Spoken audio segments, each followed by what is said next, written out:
Assalamualaikum warahmatullahi wabarakatuh. Bismillahirrahmanirrahim. Allahumma sholli wa sallim ala sayyidina Muhammadin wa ala alihi washabihi ajmain. Amma ba'du. Semoga semua di sini dimaafkan Allah Ta'ala. Karena ganggu wong top. Top cara pangeran, angger mukmin ya top.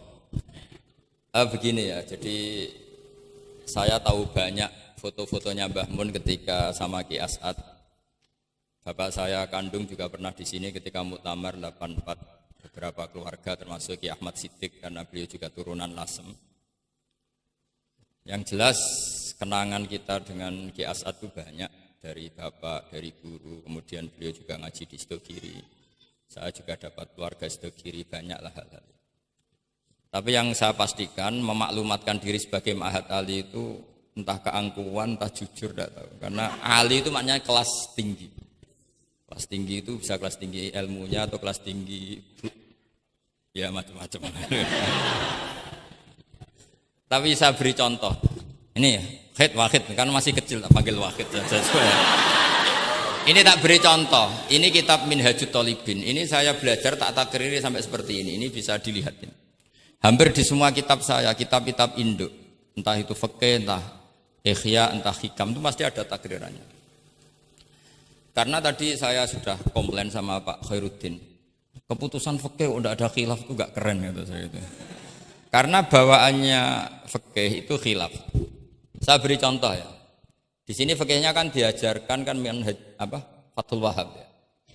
Saya sedikit cerita tentang Fathul Wahhab. Dulu indukan kitab fikih itu namanya ya kan? Dikarang katanya, dikarang oleh Imam Syafi'i. Sebenarnya enggak dikarang, diimlakkan. Ini pakai bahasa Ma'had Ali, kelas tahqiq. Ya, kalau bahasa umum kan kitab dikarang Imam Syafi'i itu salah besar. Karena di situ masih ditulis qala Imamunas Syafi'i. Yang benar itu amla alaina Syafi'i, diimlakkan oleh Imam Syafi'i, ditulis oleh beberapa muridnya. Yang paling masyhur kalau kitab itu Imam Muzani. Sebenarnya di situ ada Imam Buaiti, ada Imam Robi, tapi yang paling telaten itu Imam Muzani. Sehingga kitab itu dinisbatkan pada Imam Muzani. Di beberapa itu juga ada yang dengan tanda kutip ditinggalkan oleh Imam Muzani. Disebut Infiradul Muzani anis Syafi'i. Kemudian setelah jadi Mukhtasarul Muzani, ini saya tanpa menyiapkan materi loh, karena sebetulnya saya sudah minta Gus Azam hanya ngisi di pengajian umum, karena sudah saya kapok ke sini. Kapoknya itu bukan karena mangkel, tapi nggak ada perkembangan. Itu nggak ada perkembangan. Jadi hafal Quran itu keharusan seorang faqih. Baru hafal 4 aja diceritakan. Memang ini ngawur sekali itu sebetulnya. Memang normalnya seorang faqih memang hafal Quran. Enggak boleh hanya berapa? 4. Gak meyakinkan. Nah, Mukhtasarul Muzani itu ada beberapa hal yang beliau beda dengan Imam Syafi'i. Kemudian disarai namanya kitab Nihayatul Matlab fi Dirayatil Madhab oleh Imam Haramain. Saya punya kitabnya dan tak pelajari. Oh, ini maklumat. Bukan niat sombong, ini niat cerita fakta. Nihayatul Matlab fi Dirayatil Madhab. Kemudian Imam Haramain punya murid alim alamah yang saat itu belum suka tasawuf. Namanya Imam Ghazali. Beliau akhirnya menulis Al-Basit, berhubung Ma'had Ali sinau Basit gak pati iso, mergo kegeden digenti Al-Wasit. Al-Wasit ya ora pati disinau ini digenti apa? Al-Wajiz. Alhamdulillah, kayaknya Pak Khairuddin juga gak punya. Punya kitab Wajiz? Wahid punya? Wahid, Wajiz? Berapa halaman itu? Kitab Wajiz itu. Berapa halaman? Tebelnya aja kira-kira seberapa tebelnya? Ya tebelnya seberapa? Kalau nggak tahu isinya paling nggak tahu tebelnya. harganya masih ingat ya? Kalau nggak tahu isinya tahu harganya ya? Cetakannya DKI apa? Ya, ingat dia, kalau uang ingat dia. Jadi bawaannya orang nggak bakat soleh itu kalau uang itu ingat.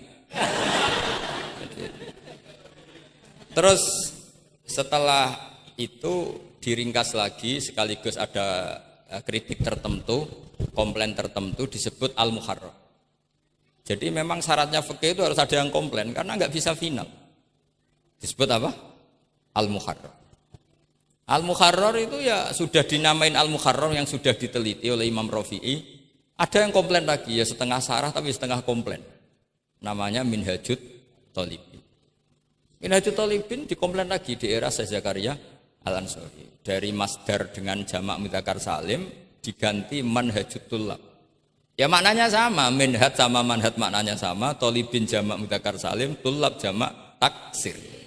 Jadi asli ini yo cara Jawa mau akal-akalan tok, minhajut thalibin dadi manhajut thullab. Kemudian manhajut thullab itu dikarang sangat ringkas. Sehingga yang baca itu tidak paham. Mu'alifnya akhirnya dengar-dengar kalau anak-anak Matahali itu tidak paham. Akhirnya terus manhajut thullab disarai sendiri oleh Syekh Zakaria Al-Ansari. Jadi Fathul Wahhab. Loh alhamdulillah ya masih banyak yang enggak paham. Padahal sudah sarah. Artinya sarah kan gampang. Ya tidak paham itu bagus kan kita ngaku tidak paham tawadhu. Daripada ngaku paham enggak paham mendingan ngaku enggak paham kan. Kemungkinannya dua kalau ngaku enggak paham. Mungkin tawadhu, mungkin betul adanya. Yang kedua lebih Nah saya cerita sedikit tentang kenapa fikih itu harus ada dan selalu ada khilaf. Karena itu masalah furu'iyah apa? Saya beri contoh, ini kitab Minhajut Thalibin dan saya punya catatannya banyak. Oh sampai gini, sampai sarah-sarahnya punya saya. Terus catatannya ya banyak. Saya bangun tidur aja bisa, saking seringnya belajar. Dan saya alhamdulillah tidak punya masalah ingatan, jadi kadang banyak guru punya masalah apa? Ingatan. Tapi tidak perlu dianggap harus kemana gitu, ke rumah sakit apa, tidak perlu, nggak ingat gitu. Misalnya sampai tak kasih tahu, siapa paling pintar jagomu tak bedaan. Yang namanya sujud misalnya, sujud itu apa coba? Secara lughat, wat'ul jabha alal ardi. Sehingga Imam Rafi'i berpikir sujud itu asal ada wat'ul jabha alal ardi ya sah adanya. Dan beliau mengklaim, ini saksinya Pak Khairuddin ini wasabe as-sujud wa aqalluhu mubasyaratu ba'di jabati musallahu. Ya. Beliau hanya mengatakan wala yajibu wat'u yadaihi wa rukbataihi wa qadamaihi fil adhar. Wala yajibu. Ini kalau enggak percaya, sama baca. Masih tarahum bisa ya? Coba baca. Wala yajibu coba wat'u yadaihi pakai nada Indonesia jangan nada negara sebelah coba. Wala yajibu wa rukbataihi wa qadamaihi fil adhar. Jadi menurut Imam Rafi'i ketika sujud itu tidak harus watul yad, tidak ada watul rukbah, tidak ada watul. Nah, karena secara lughat yang namanya sujud itu ya seperti itu, watul jabha. Dan sujud itu sudah dikampanyakan sedemikian rupa bentuk apa ketertundukan tertinggi yaitu dengan watul jabha. Artinya posisi kepala di bawah pantat. Tapi terus Minhajut Thalibin, padahal Imam Rafi'i ketika ngarang itu menyebut fil adhar dalam kitab Al-Muharrar. Terus kultu kata Imam Nawawi al-adhar wujubuhu. Ya masyhur kan karena Imam Nawawi berdasar riwayat umirtu an asjuda ala sa'wati al-zumin al-jabha wal yaden warubbaten wal qadamin. Saya baca lagi ya umirtu an asjuda ala sab'ati al-zumin apa al-jabha wal yaden warubaten wal qadamin. Nah, andekan Imam Rafi'i ketemu Imam Nawawi, kamu ikut kubu siapa? Nawawi kan? Nah, sekarang oke, berdasar riwayat dan praktek guru-guru kita semuanya seperti itu. Kalau sujud melibatkan 7, oke itu berdasar riwayat dan berdasar perilaku guru-guru kita. Oke, secara sanad kita tidak punya pilihan, pasti seperti itu. Ikut guru. Tapi kalau pertanyaannya dibalik, saya ulang, pertanyaannya dibalik. Min asbabir riddah itu adalah sujud lisonamin. Kira-kira kalau ada orang sujud hanya wat'ul jabah lisonamin sudah murtad apa belum? Murtad kan? Loh enggak, sudah murtad belum? Termasuk murtad kan sujud lisonamin atau li ghairillah. Kira-kira untuk murtad syaratnya melibatkan 7 anggota apa cukup wat'ul jabah?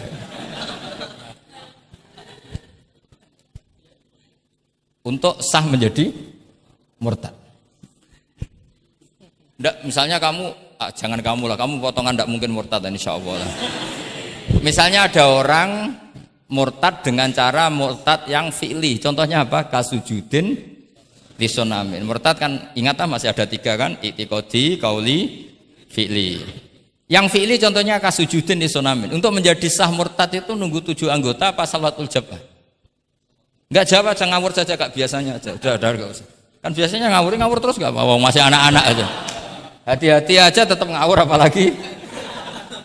Enggak, menurut kamu sudah murtad belum? Ya kan murtad kan? Artinya kalau itu sah untuk menjadi murtad, harusnya juga sah untuk menjadi sujud karena sama-sama simbol. Sujud watul jabah faqat ya simbol takzim ke Allah setinggi-tingginya. Kenapa menjadi murtad? Karena ini simbol hormat kepada sonam setinggi. Sehingga Imam Rafi'i berpendapat sujud itu tidak harus melibatkan anggota 7.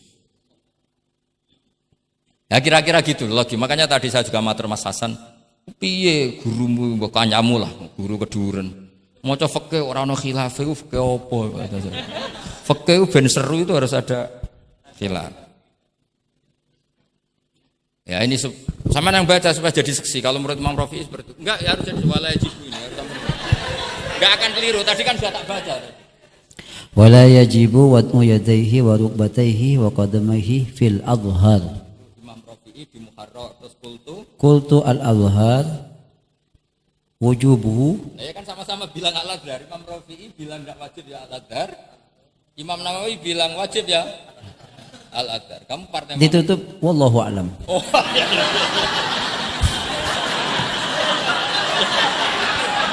Enggak ada Gus. Ada walam. Enggak, wallahu alam. Aduh, ini nggak ada penggantinya.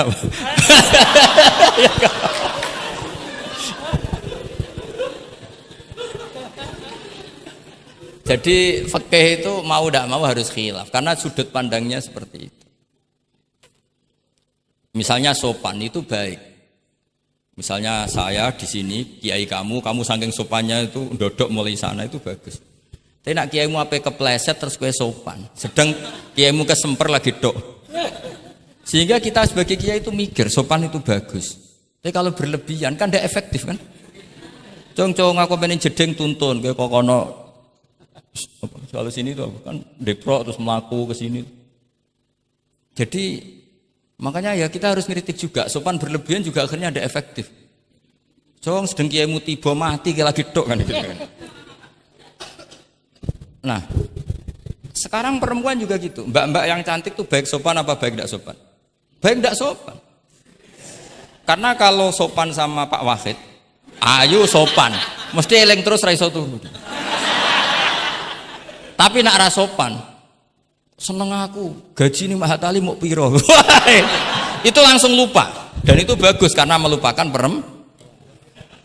Nah, lo betul ini kan katanya tadi siapa yang hafal Quran? Ya nisa an-nabi lastunna ka ahadim inan nisa. Ini taqaitunna fala takhdu'na bil qaul fayatma alladzi fi qalbihi marad. Wahai orang-orang yang cantik, kalau ketemu lelaki itu jangan terlalu sopan. Fala takhdu'na bil qaul. Kalau ngomong jangan terlalu khudu. Karena bawaannya lelaki yang fi qalbihi maradun, khudu itu dianggap mau. Saya tadi ada Mbak cantik sama Pak Khairuddin atau sama Pak Wahid sopan. Mohon kalau derek guru mawon, mesti pikirannya, oh maksudnya gelem tak wayo, mesti dah. Padahal maksudnya derek itu menderek mata pelajaran. Tapi utek-utek begini itu kan, yang fikol dia apa? Marot, contoh saja loh. Tapi bisa fakta. Itu mesti pikirannya itu kemana-mana. Mohon kalau derek Pak Fakid mawon, ngomong wong ayu, nak sengelak kan rati pikir. Sehingga unik. Khusus perempuan yang cantik itu sopan itu tidak baik di dalam komunitas lelaki yang fi qalbihi, karena pikirannya mesti, padahal Mbak tadi bilang gitu maksudnya anut Pak Wahid, ikut mata pelajarannya, tapi pikirannya sampean kan bisa enggak gitu. Fala takhdu'na bil qauli fayatma alladzi, itu hebatnya Quran. Jadi psikologi lelaki juga dibicarakan. Bawaannya lelaki kalau ketemu perempuan cantik kok sopan, kok memberi harapan, Iku terus golek dukun mahabbah ngono lho. Kayak apa pintere Quran? Lah ini sayangnya yang hafal baru 4. Padahal saya satu mobil saja tadi hafal berapa Gus? Fakih ya satu mobil. Karena pondok saya memang pondok tahfidz. Jadi yang derekno saya banyak yang hafid. Jadi satu kelas kalah dengan satu mobil. Supir saya hafal Quran, penderek saya hafal Quran, yang bawakan tas ya. Oh, kalah jauh itu sudah. Yang satu kiai tidak hafal Quran. Iya, memang pondok saya pondok tahfidz karena memang pondok tahfidz. Jadi seperti itulah. Masa kamu menyarankan orang tidak sopan? Tidak mungkin kan. Masa kita ngajari santri-santri gak sopan? Tidak mungkin. Tapi kalau kamu ajari sopan, khusus yang cantik, ketemu lelaki yang seperti itu, akibatnya fayat ma'alladzi fi qalbihi marad. Makanya di sarah-sarah atau di tafsir-tafsir sampai ada penjelasan wa yusannu lil marati takhlidu sautiha. Perempuan disunatkan menebalkan suaranya untuk menghilangkan rasa apa? Syahwat lelaki tadi. Wis paling enggak misalnya enggak mau nebalkan ya judes. Misalnya ketemu Pak Wahid, "Mbak apa ning ndi?" "Gak urusanmu." Oh, iku mesti langsung lali. Nah, tapi nak jawab, "Lah badhe napa ngersakno napa?" "Nggih kula tak derekno jenengan riyen." Wah, bahaya. Padahal maksudnya derekno iku ya mata pelajaran, ndak ada hubungannya dengan mau dinikah. Tetap muni naudzubillah lah kalau itu. Nah, itu fikih. Jadi fikih itu menginduk ke usul fikih. Tapi usul fikih sendiri itu kalau ndak ngerti fikih jadi itu jadi liar. Karena khayalnya lebih tinggi. Makanya banyak orang yang pengagum usul fikih itu jadi liberal karena terus terlalu banyak khayal. Maka pondok-pondok itu harus ada fikih dan ada usul. Saya beri contoh liar itu begini misalnya. Maqasidus syariah itu kan bisa subjektif. Sehingga Imam Syafi'i itu yang kritik man istahsana faqad syarra'a. Orang yang sering berpikir istihsan faqad syarra'a, maka dia mau berpikir bikin syariat tandingan. Misalnya gini, saya ini kiai yang suka tirakat. Karena dulu misalnya mondoknya itu suka tirakat. Terus santrinya diwajibkan puasa setahun atau diwajibkan enggak boleh makan nasi. Itu bikin syariat tandingan. Karena apa? Tahrimu malam yahrum, mengharamkan sesuatu yang tidak haram, atau mewajibkan ijabu malam yajib. Itu termasuk kriminal cara Sulam Taufik. Loh iya, bahkan Sulam Taufik mengebabkan itu di bab riddah. Saya ini sudah tak toleransi, tak tulis minal kabair, kalau di Sulam Taufik dimasukkan bab riddah karena ijabu malam yajib berarti bikin syariat. Atau tahrimu malam yahrum juga artinya bikin. Tidak tahu guru di sini biasanya tahrimu malam yahrum apa tahrimu malam yuharram. Umumnya bacanya apa? Bisa dua. Ya rodok maju berarti sermayan. Nah, tapi kamu tidak bisa menyalahkan kiai-kiai yang mengharuskan muridnya tirakat karena itu cara untuk kasrus syahwah misalnya, untuk memecah syahwat. Tapi tetap saja nggak boleh mewajibkan karena nanti ada syariat tandingan. Nggak boleh. Syariat ini sudah sempurna, nggak boleh ada syariat baru. Yaitu disebut ijabu malam yajib atau tahrimu malam yahrum. Maka kata Mbah Mun, resikonya jadi kiai ngalim. Mbah Mun sering guyon gitu. Aku kiai ngalim jadi ribet. Apa ngaramno rokok sing darani halal yo akeh. Di halalno cah cilik-cilik rokok. Jadi kiai itu kan lebih tunduk ke konstitusi ilmu. Ribet. Misalnya begini, sampean tak bedheki. Assalamualaikum ketika salam itu yang wajib salam pertama apa salam kedua? Pertama. Itu wajib niat mufaroqah apa niat menghabisi sholat atau mengakhiri sholat apa enggak perlu niat? Nah, mesti ulama berdebat. Karena ketika Allahu Akbar bisa Allahu Akbar demo, bisa Allahu Akbar niat sholat. Maka untuk membedakan, lo kan bisa aja kan? Demo itu udah harus berontak enggak? Misalnya kamu ngerti perempuan yang kamu cintai, ternyata omongan nebek Pak Guru Khairuddin kan Allahu Akbar, guru kok ngono kan gitu kan. Nah, untuk membedakan itu kalau untuk sholat atau untuk takjub diharuskan niat Allahu Akbar. Nah, sekarang salam harusnya juga ada pikiran begitu. Ini salam karena ketemu orang, apa salam karena keluar dari sholat. Makanya selalu ada ulama yang berpendapat wajib niatul khurud minas sholat. Karena logikanya kalau Allahu Akbar wajib niat sholat untuk membedakan Allahu Akbar yang wiridan, Allahu Akbar yang takjub, Allahu Akbar yang demo, untuk membedakan itu semua niat. Salam juga gitu, salam mubalek, salam kenalan, salam apa, harusnya pembedanya adalah niatul khurud minas sholat. Makanya saya tadi itu komplain sama Pak Khurudin, itu Fasul Masail Fikih kok tidak ada khilafnya, hebat betul orang itu kata saya itu. Itu yang putri tadi. Oh yang putri itu. Nah, jadi apa? Kaidah-kaidah seperti itu nggak bisa dihindari, khilaf-khilaf seperti itu nggak bisa dihindari. Ini saya baca ya, misalnya contoh-contoh yang itu mulai apa? Mulai salam ya. Jadi pilihan-pilihan itu, misalnya di salam anajaza anha, terus asani asyar assalam wa aqalu assalamualaikum wal aso jawa kultu al aso al mansur wa annahu la tajibu niyatul khurud. Jadi ada yang bilang tidak wajib, mesti artinya ada yang bilang wajib. Karena nah, jadi nggak ada pilihan. Setelah ada pembanding itu udah ada. Sekarang begini lagi. Ini yang ulama kadang-kadang yang nyuwun sewu, andekan kita ulama itu kadang ra cocok, tapi cocok ra cocok ya harus didengar, ini ngaji. Ulama fikih kadang ya sembrono, tapi kalau muni ngono kualat. Saya ngomong aku wae. Nak darani iktidal, menamai iktidal itu ruknun qasirun ghairu maksud. Julus bena sajdatain atau jalsah itu kan ruknun qasir ghairu. Itu banyak ahli hadis yang komplain. Ini ngawur betul fuqaha itu. Wong rukun kok ghairu maksud. Dan mereka berani bilang itu rukun sing ghairu maksud. Kusida lil fasli, hanya dimaksudkan untuk pemisah. Itu kan yo mangkelno, wong rukun kok ghairu. Ternyata ulama itu punya niat begini. Setelah dikatakan ruknun qasir, maka jangan ada pesaing. Yaitu ukurannya apa? Julus jalsah benas sajdatain enggak boleh lebih lama ketimbang tasahud akhir. Tasawuf awal sunat tuh jangan ngaji ora khatam. Tasawuf akhir apa awal? Akhir, berarti sabkul ihsan pinter lah, pinter. Iktidal juga ruknun qasirun, maka enggak boleh lamanya menandingi qiyam lil Fatihah. Ya, sudah jelas ya. Yang jalsah benas sajdatain enggak boleh menyaingi tasahud akhir. Yang iktidal enggak boleh menyaingi qiyam lil Fatihah. Ternyata ulama itu ya mikir, disaingi ku ya ora enak. Ngene kaya kula saingi Khairuddin ya ora gelem. Ora krana sombong, disaingi itu ndak enak. Kecuali level ya. Kecuali level. Level ya hafal Quran ya 30 juz. Itu Jibril bisa demo ke kamu. Memangnya saya hanya nurunkan ayatul ahkam.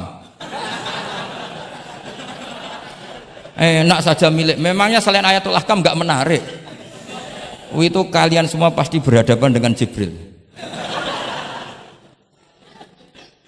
Coba Jibril nurunkan semuanya apa hanya ayatul ahkam? Kalau saya ketemu kan aman.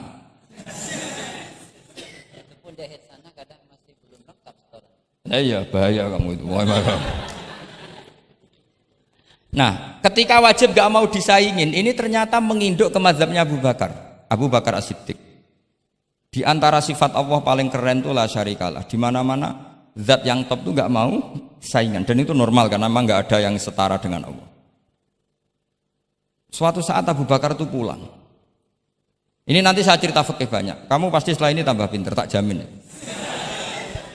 Bukan barokahnya saya lah, barokahnya Mbah Mun, barokahnya Mbah As'ad gitu. Tapi kena ras sombong yang termasuk barokahku lah gitu. Nak kamu tidak sombong, tapi sombong juga gak apa-apa. Terus biasa salah, orang salah sombong salah liane. Abu Bakar pulang, di situ itu istrinya menyediakan beberapa makanan untuk sahur. Itu marah besar. Apa kamu mau menandingi Ramadan sehingga puasa sunat aja persiapannya seperti ini?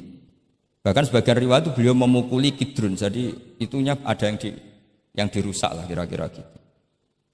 Ini dengerin betul, nanti akibatnya di fikih. Makanya di fikih apa? Sholat fardu itu nggak mau kesaingan. Sholat fardu wajib qiyam liqadirin. Enggak boleh sholat sunat bersyarat begitu. Harus sah kuut meskipun ma'al kudroh. Karena fardu itu nggak mau kesaingan. Jadi fardu ya rada egois kira-kira gitu. Nah, mesti sama lagi krungu iki gitu. Maksudnya sering roh hukumnya tapi baru tahu logika ini. Loh aku rasul don soal yakin. Soal yakin. Karena fardu itu nggak mau. Poso fardu wajib tabyitun niat. Nginep no niat mulai malam. Poso sunat tidak. Ketemu jam 9 kamu belum makan, belum ada dukhulu syai'in fi jawfika. Terus niat puasa sah enggak? Sah. Ada bedanya enggak fardu sama sunat? Ada. Salat fardu wajib itmam. Puasa wajib itmam. Puasa sunat amiru nafsi. Wah, puasa sunat kok bojo lagi apian bisa kamu batalkan. Tapi nak puasa fardu, oh sanksinya berat. Itku rokobatin sampai ya siamu sehari ini apa? Mutatabi'an. Terakhir itamu sitina. Tapi kalau puasa sunat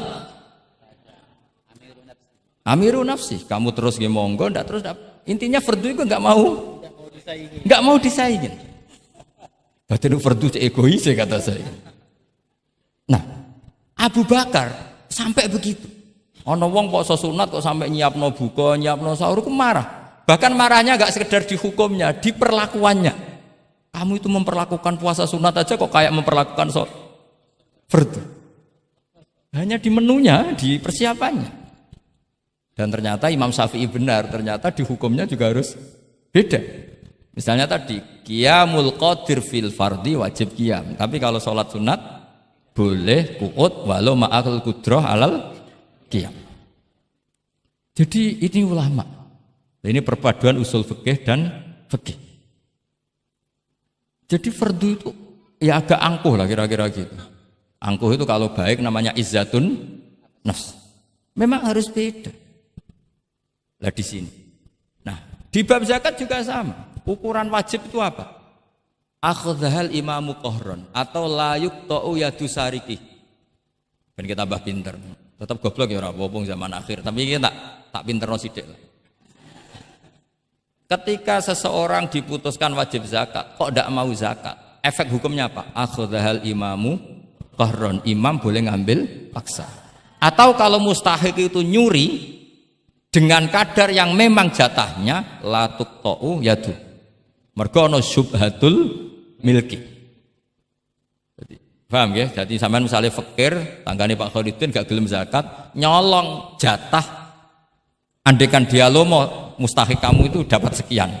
Itu enggak boleh dipotong tangannya karena kamu ngambil jatah. Jadi sekali diputuskan wajib itu punya akibat akhdhal imamu qahron atau la tuqta'u yadu sari. Jadi itu fikih. Jadi fikih itu konsisten. Nah, sekarang yang dikatakan fikih itu ainut ta'ah apa shawab, apa hak. Nah, itu yang ulama berdebat. Sekarang misalnya sampean tak bedheki begini. Sing darani salat sing sah iku madhep kiblat. Betul kan? Ya, betul. Masih ingat ya? Sekarang madhep kiblat itu menjadi baik karena nurut Allah apa karena madhep kiblat? Karena nurut Allah. Sehingga semangat fikih itu semangat taat ning Allah. Falau sholla arba'a raka'atin bi arba'i jihadin itu enggak perlu i'adah. Karena ketika aku istihad sana itu kiblat, rakaat kedua rubah ke sana, rakaat ketiga rubah. Allah ngitungnya, cah iku capek oleh kepen roh kiblat tenanan nganti spekulasi ping 4. Artinya apa? Karena kadang Allah itu butuh taat apa butuh kasile? Butuh taat. Nah, ini yang paling angel. Tapi di dalam banyak hal kaidah fikih itu al-ibrah bima fi nafsil amri. Kadang bima fi dzannil mukallaf wa bima fi nafsil amri. Kadang mu al-ibrah bima fi dzannil mukallaf la bima fi nafsil amri. Jadi selalu fikih itu khilaf. Fikih yang furu'iyah maksudnya, yang furu'iyah. Ini kadang-kadang rada angel gurumu ini. Nah, sekarang misalnya seperti itu, ijtihad tadi. Ijtihad itu apa coba? Ya tadi, ketika Anda sholat madhep sana, terus taghayyara ijtihaduka dan memutuskan kiblat ke sana, kamu harus nuruti ijtihad kamu apa enggak? Harus nuruti kan? Karena kalau kamu teruskan di rakaat kedua madhep sana, berarti kamu ibadah dengan cara yang kamu yakini salah. Maka harus rubah. Karena ada kaidah al-istihad la yunqadu istihad. Kok ijo, ya udah pinter iso nerusno. Nah, ternyata itu sudut pandang kalau dengan kaidah itu, sehingga lau shalla arba'a raka'atin bi arba'i jihatin sohat sholatu. Tapi kalau dibalik al-ibrah fil ibadah itu bima fi dzannil mukallaf wa bima fi nafsil amr. Nah kalau andai kan sudut pandangnya pakai kaidah itu, berarti kan pasti ada 3 jihad yang salah. Pasti apa mungkin? Pasti. Nah kenapa di bab al-istihad itu ditoleransi? Padahal jelas yang 3 ini tidak fi nafsil amr. Lagi-lagi tidak semua ulama cara pandang sama. Yang satu pakai kaidah ini, yang satu pakai kaidah. Makanya saya sering mencontohkan berkali-kali. Kalau kamu ingin sowan saya enggak jadi enggak apa-apa, tetap baik. Karena kemungkinan seneng kiai ya 2. Dulu saya sering bercerita. Ada tabiin tanya sama sahabat, bagaimana wajah Rasulullah Shallallahu Alaihi Wasallam. Tabiin ini nangis. Wallahi saya ini saking hormatnya, saking haibahnya Rasulullah, saking hormat saya tidak pernah berani melihat wajah beliau. Saya sowan juga agak berani karena takut ganggu. Jadi cara seneng kiai itu ya kadang ra perlu sowan. Karena bawaannya itu ganggu. Loh misalnya saya ketemu anak istri saya kan asik, terus ketemu Wahid kan ya pusing. Jadi Allahu Akbar. Provokator ini. Jadi justru saking takzimnya Rasulullah, pilihannya itu tidak sowan karena takut ganggu Rasul. Ada sahabat yang pilihannya sowan. Wong jenenge seneng ya sowan. Tapi kalau dibalik, jenenge seneng ya aja ganggu, ayo milih ndi. Ini 2 mazhab yang sama-sama kuat. Jenenge seneng ya sowan, jenenge seneng ya aja ganggu. Ayo milih mana kamu? Ada 2 pendapat. Kenapa Anda begitu yakin dengan satu pendapat? Di Furu'iyah, saya ulang lagi di Furu'iyah. Ya, bukannya maklumat itu. Jadi tidak gampang. Sholat pakai pakaian resmi begini itu bagus. Pakai jubah, kamis, atau pakai hem, pakai sarung itu bagus. Tapi andaikan Nabi selalu sholat demikian, itu bahaya. Saya ulang lagi bahaya. Bahaya bagi syariat ini. Ini saya niat ngajarin gurunya, bukan anak-anak. Suatu saat Jabir bin Abdillah, kalau kamu baca lihat di bab sholat di Bukhari atau di Kitabul Ilmi, ilmu fi sholat maksudnya. Itu Jabir bin Abdillah itu pernah datang ke masjid pakai gamis, pakai baju resmi, imamahnya dicopok, kamisnya dicopok, semua dicopot, terus sholat hanya pakai sarung tok, izarin wahid, terus akidan torofaihi ala atikihi. Ini kayak orang kuno, sarung satu di akidan torofaihi ala atiki, terus sholat. Geger tabiin, kan ini era tabiin, geger tabiin. Ungzur ila sahibi Rasulullah, lihat tuh sahabatnya Nabi. Sholat ke model kayak gitu. Ketika Pak Khairuddin sudah sholat dengan segala penampilan, jubahan, terus pakai imamah, dehem dari belakang, orang minggir semua, sudah top lah pokoknya, sudah top pokoknya. Ini sahabatnya Nabi. Terus ketika sahabat mulai dan nyun sewu, beliau ngendikannya agak kasar. Saya melakukan ini, saya cek nanti di Bukhari. Kalau ada Bukhari juz 1 ambilkan, nanti tak bacakan. Apa cukup nanti tanya gurunya? Tanya saja nanti ya. Kalau 5 menit menemukan berarti dia sudah paham.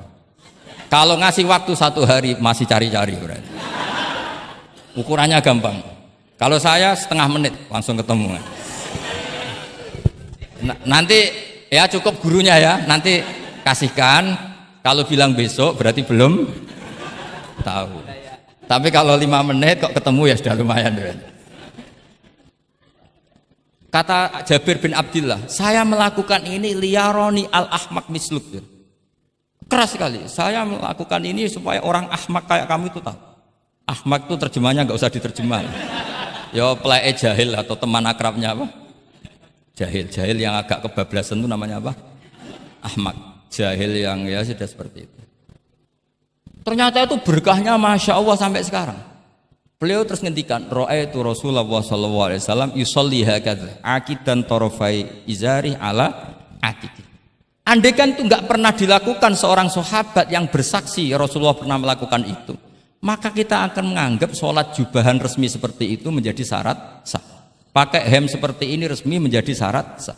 Barokahnya itu diketahui, oh yang paling pokok itu satrul aurah, yaitu mabena surah warubah. Jadi tidak konsisten itu kadang penting untuk menjaga varian hukum. Loh, Nabi itu nggak pernah terawih. Andai kan Nabi terawih terus, maka akan dikira terawih itu wajib. Nah barokahnya nggak pernah terawih, itu kamu bisa nggak terawih kan gitu.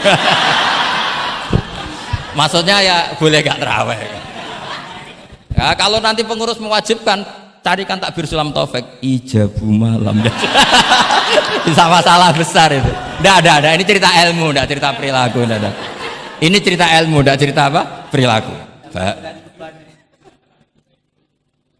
Jelas kan? Jadi kadang seperti itu penting. Contoh lagi, dan ini sering saya utarakan.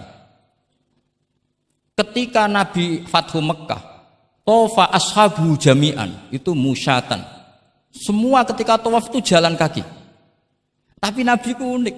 Tofa Rasulullah wahdah rokiban. Nabi tawaf itu pakai kendaraan unta. Yang lainnya musyatan, semuanya masin. Jalan kaki. Tapi Nabi malah tofa rokiban. Padahal jelas kaidahnya al-ajru biqadrit. Tapi andai kan Nabi kok tofa masyian, maka kita tidak tahu caranya tawaf. Tidak tahu hukumnya. Atau paling enggak nganggep bahwa syarat sahnya tawaf harus jalan. Tapi barokahnya Nabi tofa rokiban, akhirnya ada hukum, ternyata syarat sahnya tawaf tidak harus jalan, tapi boleh berkendara. Akhirnya kita tahu orang sepuh sedikit tawaf pakai kursi roda, pakai macam-macam. Jadi semuanya itu berkah, perbedaan itu berkah. Tapi yang baca harus orang alim. Kalau orang yang fikal bi marot ya, piye Nabi karep wong liya kon mlaku dene enak-enakan numpak. Ya ribet nek kena wong sing fikal bi marodun fazatahum wa marad. Jadi ribet ini, ustadz satu ini ribet. Ya subuh kesiangan, ini contohnya kok kayak perilakunya. Ini Kiai Hasan contohnya kayak perilakunya. Sholat itu ada waktunya. Sekali waktunya habis, normalnya sudah tidak wajib, ya enggak? Kamu mau sekolah, selesainya jam 12, kamu bangun setengah 1, harus sekolah apa enggak usah? Karena momen sekali kelewat kan, nggak bisa diulang kan? Normalnya sholat qadha itu tidak wajib, normalnya, karena momen waktunya sudah habis. Dan qadha normalnya juga nyuwun sewu haram. Normalnya, tapi berhubung Pak sering kodok terus bilang nggak haram kan? Karena yang kodok bukan hanya santrinya tapi apa? Gurunya. Tapi nyun sewu, Nabi itu tahu ditakdir kodok. Saya tidak bilang Nabi kodok, ditakdir kodok. Ini bedanya Nabi dengan kamu. Nabi pernah ditakdir kodok. Dan nyatanya Nabi tetap sholat. Akhirnya jadi syariat kodok itu tetap. Andai kan Nabi tidak pernah kodok, maka orang cara berpikir waktunya kan sudah habis, pasti malaikat bagian nyatet sudah gak ada. Lalu apa sholat wong sing nyatet wis tutup buku kan? Karena logika waktu itu kalau momennya kelewat ya sudah normalnya. Tapi agama ini tidak seperti itu. Berhubung Nabi pas kodok juga sholat, itu kayaknya juga jamaah ya. Wah itu yang ribet itu. Ya kan jamaah kan itu. Jamaah kan? Wah, aku nak mbok praktekno ning pondok. Ya ribet. Separuh pondok kodok terus dimami Khairuddin sing komat wahid. Wah. Perkara kan? Nah, barokahnya ngerti kunut itu sunat, pura-pura ndak kunut.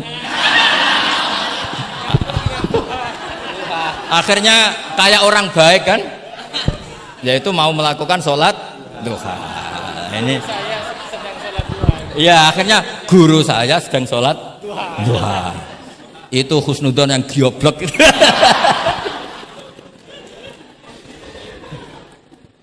Jadi lah itulah yang jadi analisis usul fikih. Jadi semuanya itu ada analisisnya. Saya ulang lagi, semuanya itu ada. Yang jelas itu diantara pantangan Islam itu ijabu malam yajib dan tahrimu malam yahrum. Karena manis tahsana faqad syarra'a. Dan Allah itu enggak suka ada syariat tandingan, itu enggak suka. Karena bahaya kalau semua orang istihsan, bahaya. Saya pernah ini cerita nyata. Ada pengurus yayasan yatim piatu yang sehat, saya ulang lagi yang sehat. Sehat yayasannya, sehat apa keuangannya, sehat perilakunya. Datang ke saya minta doa, minta nasihat. Normalnya kan saya puji, tapi saya dingin saja. Saya bilang yayasan yatim piatu itu bagus, tapi lebih bagus lagi kalau dibiarkan. Karena anak-anak yatim ini kan milik keluarga. Setelah bapaknya mati, biasanya mbahnya ngerawat, Pak D, Pak Leknya ngerawat. Nah, dengan kamu ambil ke yayasan itu, dia tercerabut dari keluarga. Satu, Anda jangan merasa perilaku Anda atau solusi Anda atau amal Anda lebih baik. Bisa saja kalau di keluarga lebih. Tak beri contoh, anak yatim di kampung saya ini gendut-gendut. Karena dulu Pak D, Pak Leknya, mbahnya tidak pati sayang, barokah yatim sayangnya berlipat. Terus kedua, barokahnya di rumah makannya bebas. Kalau di yayasan kan harus pakai jam. Mana seneng cah cilik makan di jam. Jadi biar, ya nah ini lagi-lagi khilaf. Yang setuju yayasan yatim, yang sehat loh, kalau yang nggak sehat memang kita tidak cocok. Yang sehat, bayangkan yang sehat. Itu saja ada masalah. Karena tadi anak ini kan bagus, makanya Mbah Mun pernah dawuh. Ya yayasan yatim piatu itu ya apik, tapi gak oleh bocah tercerabut sangka keluarga.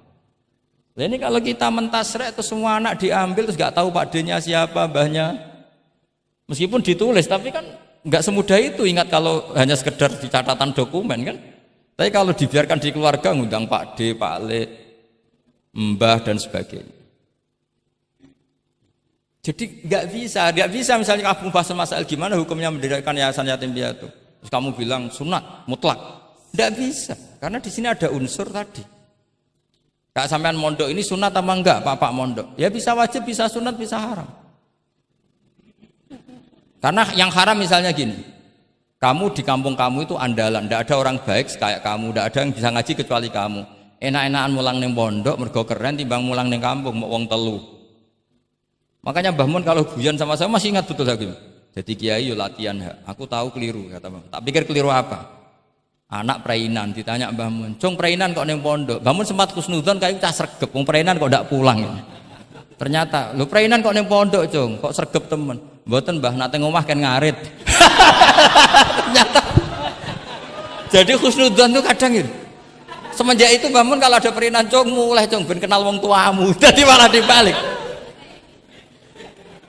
Iya kan kalau kelamaan ke pondok kan nggak roh asal usul orang tua sehingga tidak punya empati, tidak punya kasihan kan. Orang tuanya berjibaku ngarit apalah kerja apa.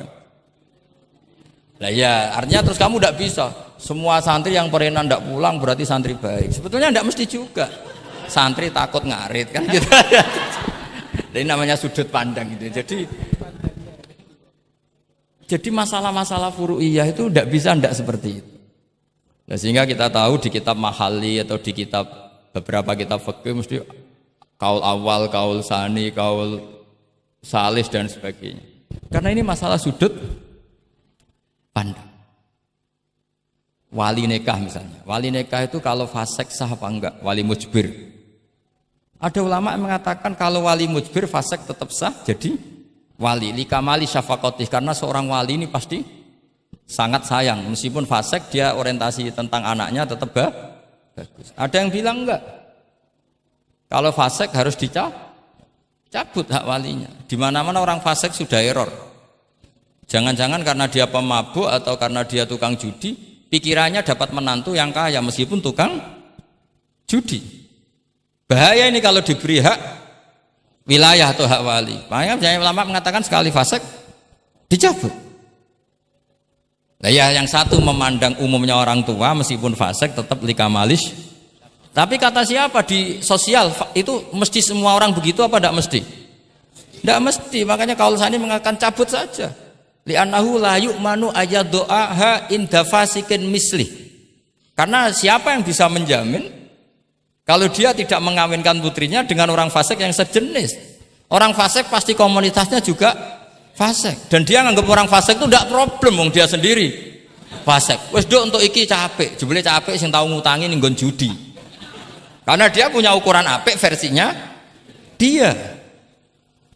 Lagi-lagi fikih kok mujma' alaih mau piye. Yo. Yang furu'iyah maksud saya, yang furu'iyah. Iki pinter toh, cukup ya? Sudah 45 menit. Mohon ngoten mawon. Assalamualaikum warahmatullahi wabarakatuh. Satu mungkin. Ya, mungkin satu ya, putra dan satu aja ya, putra dan putri. Ya. Enggak, satu saja Gus. Oke, bismillahirrahmanirrahim. Terima kasih, mungkin yang tadi perlu saya berikan catatan. Oh ya, catatan kita pinter ya. Saya ingin beri catatan bahwa kita tadi sudah dapat kalau fikih itu karakternya adalah khilaf. Jadi ya yang furu'iyah lah, yang furu'iyah. Oke. Yang furu'iyah karakternya khilaf, sehingga kita harus terbiasa berbeda. Dan soal tadi kesantunan, kesopanan itu orang ekspresinya berbeda. Kadang kita salah ketika kita mengkritik, kadang ketika kita berbeda pendapat kita lalu dianggap tidak santun. Padahal ulama-ulama kita soal urusan furu'iyah itu hal yang biasa. Termasuk bahkan mungkin yang tadi sering dikali dikutip oleh Gus Baha, manistahsana faqad syarra'a, bahwa itu adalah kecaman dari Imam Syafi'i. Mungkin Gus Baha perlu, saya tidak tahu ya, ini tag ini sudah sampai atau tidak kepada beliau. Ya, saya bacakan tagnya. Saya harus baca. Kalau ingatan tidak sebaik beliau saya. Tapi kalau catatan saya lebih baik mungkin. Fawatihur Rahamut qala Syekhul Akbar, inna maqsuda Syafi'i min qawlihi man istahsana faqad syarra'a hada madhul mustahsin wa arada anna man istahsana faqad sara bimanzilati nabiyyin dzi syari'atin wa atba'u Syafi'i lam yafhamu kalamahu. Saya tidak ingin mengatakan beliau tidak paham, mungkin tag ini enggak sampai. Ala wajhi hada wallahu a'lam. Jadi bahkan yang kita anggap itu sudah sangat pasti Syafi'i sedang mengecam, ternyata ada juga khilaf. Ternyata maksudnya Syafi'i adalah sedang memuji, madhul mustahsin. Faqad sara bimanzilati nabiyyin di syari'atin wa atba'u Syafi'i lam yafhamu dzalika.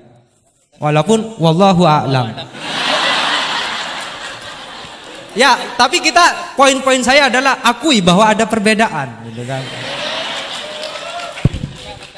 Oke, silakan saya beri pertanyaan satu saja. Oke, mungkin Ustadz Khairuddin bisa menentukan siapa? Saya Jaya yang menentukan. Oke, Lutfi, mohon maaf bukan soal berkualitas tapi dia lebih dulu sampai di sini karena dekatnya. Dipersilakan.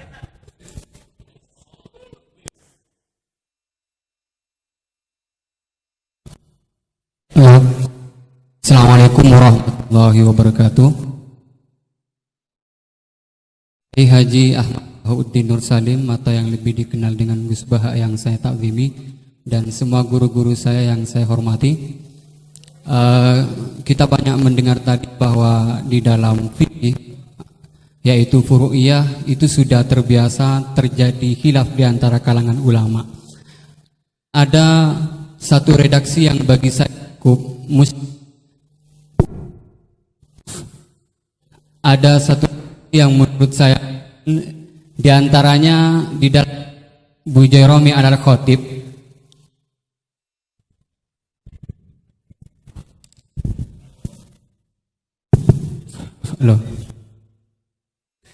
Di antaranya redaksi yang terdapat dalam kitab Bujairami al-Khatib, dan ini juga dikutip di dalam kitab I'anatul Thalibin ketika membahas soal apakah ad-dukhon itu dapat membatalkan puasa atau tidak. Dukhon yang dimaksud di sini adalah dukhon yang masyhur dengan kata at-tutun atau tembakau, atau dalam konteks sekarang mungkin rokok. Itu kan ulama sebetulnya berbeda pendapat, bukan hanya dalam apakah membatalkan puasa atau tidak, bahkan hukum rokoknya aja ulama sudah berbeda pendapat. Tetapi kemudian ada redaksi yang menarik bagi saya cukup muskil, yaitu beliau tiba-tiba mengatakan begini, la'anallahu man ahdatsahu, semoga Allah melaknat orang yang memproduksi rokok. Itu penting digarisbawahi, la'anallahu man ahdatsahu. Man ahdatsahu bukan man ista'malahu.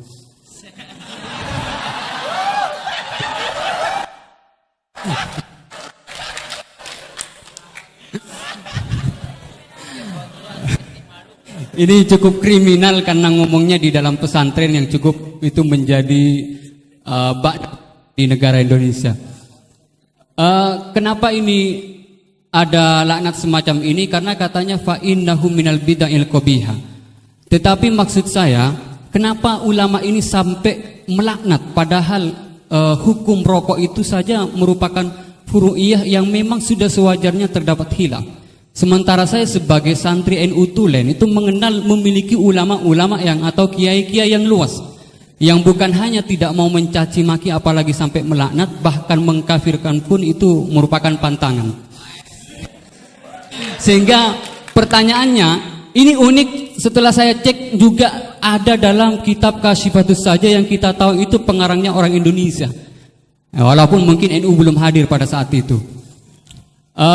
Jadi pertanyaan saya untuk redaksi ini, apakah dalam syariat Islam atau fikih utamanya itu memang ada pembenarnya melaknat orang lain atau dalam tanda kutip mendoakan orang lain jelek? Mungkin hanya itu. Terima kasih. Assalamualaikum warahmatullahi wabarakatuh. Ini jam berapa?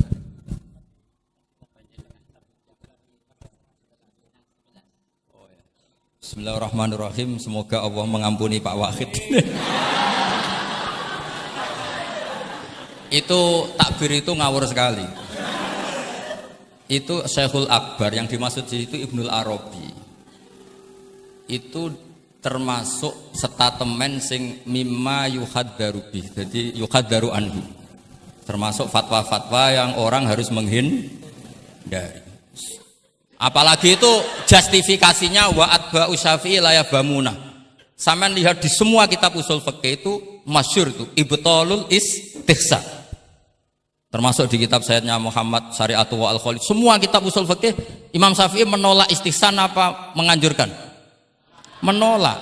Sekarang keyakinan orang banyak Imam Syafi'i menolak, dengan satu orang Imam Syafi'i memuji. Jumhur versus wahid satu orang. Doakan ya semoga Allah memberi tobat. Loh saya tuh tahu betul itu. Jadi itu kan seseorang satu yaitu Ibnul Arabi mengvonis ashabus Syafi'i la yafhamuna. Padahal di semua kutubus Syafi'i jumhur memang mereka tahu kalau Imam Syafi'i itu menolak istihsan. Jadi itu jelas manistahsana faqat syara'a itu kalimatu dzamin minhu, bukan kalimatu madhik. Itu jelas ya. Nah, yang menyangkut rokok tadi saya kan sudah mengulang. Kalau rokok dengan arti rokok itu kita ngikuti guru-guru kita, tidak pernah mengesahkan orang puasa yang rokok. Jadi ini bukan masalah furu'iyah, karena tetap dianggap ain. Jadi ini saya sendiri secara pribadi dan kalian harus setuju karena anut guru-guru kita tidak akan mengesahkan orang puasa merokok. Karena dukhon itu termasuk ain. Selain itu tidak perilaku guru-guru kita. Nah, soal khilaf tentang rokoknya sendiri tidak urusan dengan puasa loh ya, saya ulang, tidak urusan dengan puasa. Itu karena memang tadi malam yadul kan al aslu fil asya al ibahah kan, malam yadulat dalil ala tahrim. Jadi ya taruhannya halal dulu, tapi tidak urusan orang puasa, saya ulang lagi loh ya. Karena salah paham ruwet. Nah, kalau masalah laknat tadi, laknat itu ibaratun anil bukhdi. Jadi tidak, laknat itu tidak harus yang orang itu harus kesampaian lah kira-kira. Jadi kalau sampean tanya hukumnya melaknat orang mukmin gimana? Jelas di Sulam Taufik laknul mukmin itu tidak boleh. Tapi manusia itu tidak cukup punya bahasa untuk mengekspresikan kebencian atau tidak suka. Kadang-kadang spontan terlontar kata apa? La'anahu. Jadi itu hal-hal yang bawaan sabkul lisan. Itu kan sama dengan orang Arab bilang la wawah. Karena nggak bisa dihindari. Makanya di bab tolak, dengerin ya bab apa? Ketika seorang suami marah sama istri terus bilang gini, lasti bizaujati, kamu itu tidak istri saya. Itu tidak dimasukkan sharihut tolak, tapi masih dimasukkan kinayatut tolak. Karena maksudnya lelaki ketika sadar tadi kamu seperti ini tidak seharusnya. Seakan-akan perilaku kamu tidak berlaku seorang istri. Sehingga itu tidak dimasukkan shari'ut tolak, tapi dimasukkan, padahal kalimatnya jelas, kamu tidak istri saya. Tapi itu kan bawaan emosi. Itu kan seperti kiai baru duka, ora santriku nak sing penggaweane kodok. Nah sekali-kali kiai ini takut, terus kalau santri ini tiang lintu, yo ora ngawur ya. Karena ya ora trimo nak santri ini dipek wong liya kan gitu. Pasti juga gak terima kan kalau diakui orang lain. Sama ketika kamu marah sama istri kamu cantik, lasti bizaujati, terus bojomu takut, berarti aku bojone wong liya, ojo ngawur. Kan Yeman juga kan? Eman kan? Jadi makanya di semua hukum itu selalu kalau masalah ungkapan kalimat itu kira-kira yang mirip la yu'akhidukum wa billaghwi fi aimanikum, karena bawaan kalimat spontan itu pasti ada. Makanya dulu ada sahabat yang nyuwun sewu Nabi ngendikan papa gitu, terus agak terganggu itu. Padahal Nabi ngendikannya ya spontan, tapi tidak sampai laknatullah. Akhirnya Nabi, "Ya kamu tidak usah susah. Fa'ayul muslimina adaituhu aw sababtuhu aw syatamtuhu wa laysa dzalika ahlan wa la ahlan lidzalik apa faj'al dzalika kafaratau wa zakatau wa ajr." Jadi apa ya, bawaan spontan itu pasti ada. Ya saya ulang lagi ya, ini yang kembali ke takbir tadi. Itu bahaya betul tuh. Jadi Ibnul Arabi itu termasuk tulisan-tulisannya mimma yuhadzaru anhu. Ya, pernah dengar toh? Lah yang dimaksud Syekhul Akbar itu kan Ibnul Arabi kan? Loh, saya sangat tahu gitu. Jadi ukurannya itu jumhur. Semua ulama Syafi'iyah, semua al-usuliyun itu mesti menceritakan apa? Imam Syafi'i tidak percaya atau tidak setuju ada istihsan. Masa orang banyak ini kamu salahkan demi statement orang satu. Idza ikhtalafal jumhur wal fardu quddima jauh. Ya, semoga ini tobat. Enggak ya, enggak apa-apa. Tapi memang bagus lah. Artinya dia mengungkapkan takbir sudah bagus. Lumayan lah, cara ukuran itu. Tapi ya musuhnya jangan saya tetap.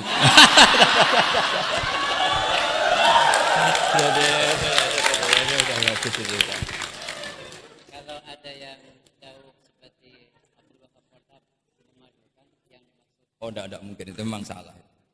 Jadi cari saja di ya ibtalul istihsan. Ya pokoknya walhasil ashabu Syafi'i semuanya menolak istihsan.